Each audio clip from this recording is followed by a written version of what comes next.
एक ऐसा ग्रंथ जिसे भारत सरकार ने कर दिया बैन। आखिर उस ग्रंथ में ऐसा क्या था कि सरकार को उसे बैन करना पड़ा? आइए जानते हैं उसकी पूरी कहानी। उत्तर प्रदेश के एक छोटे से गांव में एक आदमी रहता था, अपनी पत्नी और एक छोटी सी बच्ची के साथ। जब वह बच्ची 5 वर्ष की हुई तो उसकी माँ का देहांत हो जाता है। इस बच्ची का नाम था नीलावंती। नीलावंती की माँ की मृत्यु के पश्चात नीलावंती के पिता ने उस गांव को छोड़ने का फैसला किया और नीलावंती को लेकर दूसरे गांव में चले गए। नीलावंती के पिताजी को आयुर्वेद का अच्छा खासा ज्ञान था, तो नीलावंती भी अपने पिता के साथ आयुर्वेद का ज्ञान लेती थी। नीलावंती के अंदर एक खासियत जो कि बचपन से थी, वह पेड़ पौधों, जानवरों, पशु पक्षियों से बातें कर सकती थी, उनकी भाषा समझ सकती थी।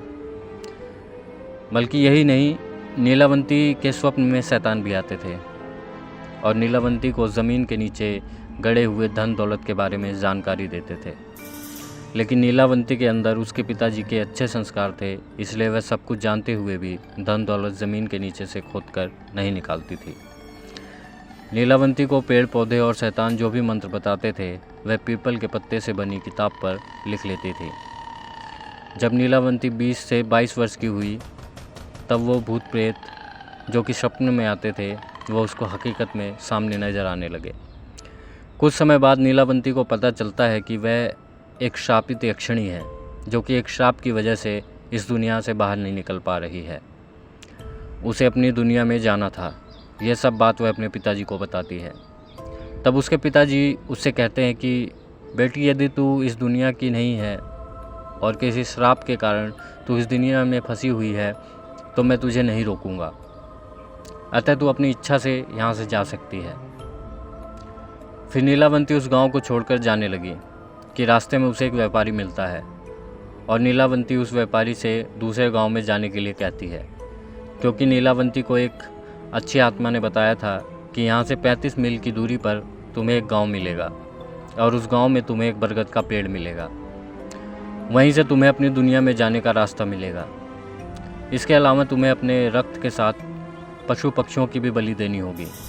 इसी को ध्यान में रखते हुए वह नीलावंती उस व्यापारी से उस गांव में चलने के लिए कहती है। वह व्यापारी नीलावंती को देखकर मंत्रमुग्ध हो जाता है और कहता है कि मैं तुम्हें उस गांव में छोड़ दूंगा, लेकिन बदले में तुम्हें मुझसे शादी करनी पड़ेगी। नीलावंती ने व्यापारी के सामने मुस्कुराते हुए कहा कि ठीक है, मुझे मंजूर है, लेकिन मेरी भी एक शर्त है कि रात के समय मैं तुम्हारे साथ नहीं रहूँगी। मैं कहाँ जाती हूँ, क्या करती हूँ, इसके बारे में तुम मुझसे कभी कुछ नहीं पूछोगे। व्यापारी ने कहा ठीक है, मुझे मंजूर है। इसके बाद वह व्यापारी नीलावंती को अपने बैलगाड़ी में बिठाकर उस गांव में ले गया। फिर शर्त के अनुसार नीलावंती ने उस व्यापारी से विवाह कर लिया। रात के समय नीलावंती प्रतिदिन बरगद के पेड़ के नीचे तंत्र मंत्र करने के लिए चली जाती थी। वहाँ पर वो अपना रक्त और पशु पक्षियों की बलि भी चढ़ाती थी। एक दिन रात के समय जब नीलावंती तंत्र मंत्र उस बरगद के पेड़ के नीचे कर रही थी, उसी समय उस गांव के कुछ लोग नीलावंती को पशु पक्षियों की बलि देते हुए देख लेते हैं और उस व्यापारी को जाकर सारी घटना की जानकारी देते हैं। जब अगले दिन रात को नीलावंती अपने समय के अनुसार रात को तंत्र साधना के लिए निकलती है, तो उसके पीछे पीछे वह व्यापारी भी चला जाता है और नीलावंती को तंत्र साधना करते हुए देख लेता है। अगले दिन नीलावंती के स्वप्न में एक शैतान आता है और उसे बताता है कि नीलावंती, कल जब तुम तंत्र साधना के लिए बरगद के पेड़ के नीचे जाओगी, उसी समय बरगद के पेड़ के बगल से जो नदी बहती है, उसी नदी में तुम्हें एक लाश बहती हुई दिखाई देगी। उस लाश के गले में एक ताबीज़ होगा, तुम्हें उसे खोल लेना है। गले से ताबीज़ को निकालने के बाद उसी नदी में तुम्हें एक नाव पर सवार आदमी मिलेगा। तुम्हें इस ताबीज़ को उस आदमी को दे देना है। वह तुम्हें दूसरी दुनिया के दरवाजे तक पहुंचाने में तुम्हारी मदद करेगा। उस शैतान ने नीलावंती से यह सब भी कहा कि तुम्हें अपनी दुनिया में वापस लौटने का सिर्फ एक यही चांस है, जो कि दोबारा तुम्हें नहीं मिलेगा। अगले दिन नीलावंती बहुत खुश हुई और रात के समय बरगद के पेड़ के नीचे चली गई। वह तंत्र साधना करके अपनी रक्त की तथा पशु पक्षियों की बलि दे रही थी कि उसे नदी किनारे एक लाश बहती हुई दिखाई देती है। नीलावंती उस लाश के पास जाती है और उसके गले में बंधे हुए ताबीज़ को निकालने की कोशिश करती है। उसी समय वहाँ पर वह व्यापारी भी आ गया जो अपने असली शैतानी रूप में आ गया था। वह ताबीज़ की पहली गांठ खोल पाई थी, दूसरा खोलने वाली ही थी कि गांव वाले वहां आ गए और नीलावंती को नरभक्षी समझकर कहने लगे कि ये दोनों शैतान हैं, ये दोनों तो सभी गांव वालों को मार डालेंगे और इन दोनों को मार डालो। सभी गांव वालों ने अपने अपने हथियार लेकर दोनों को दौड़ा लिया। नीलावंती तो बच गई, लेकिन गांव वालों ने उस राक्षस को मार गिराया। राक्षस होने की वजह से वह दोबारा जीवित हो उठा और नीलावंती के पास आकर बोला कि तुम मुझे एक किताब दे दो जिसमें तुमने मंत्र लिखे हैं, और मुझे कुछ नहीं चाहिए।